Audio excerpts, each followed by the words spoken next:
కూడా ఆ స్థాయికి రావాలి, వీళ్ళలాగా రావాలి, ఈ మేడం లాగా మాట్లాడాలి, నేను కూడా రావాలి, నేను కూడా ఎప్పుడు ఇక్కడ ఉండొద్దు, నేను ఒక గోల్ పెట్టుకోవాలని చెప్పేసి నేను అప్పటి నుంచి కంకణం కట్టుకున్నా. కట్టుకున్న తర్వాత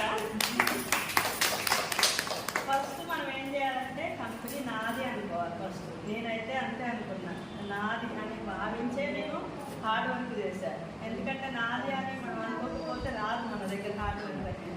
నేను పూర్తిగా నాది అనుకున్నా, హార్డ్ వర్క్ చేశాను.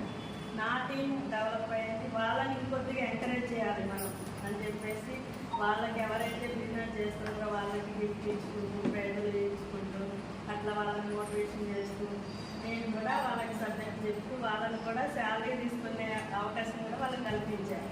వాళ్ళందరూ కూడా శాలరీస్ తీసుకుంటే నాకు కూడా చాలా హ్యాపీ అనిపించింది. నేను ఈ కంపెనీలో జాయిన్ అయ్యి ఎక్కడ కూడా నేను అంటే ఒకళ్ళకి శాలరీ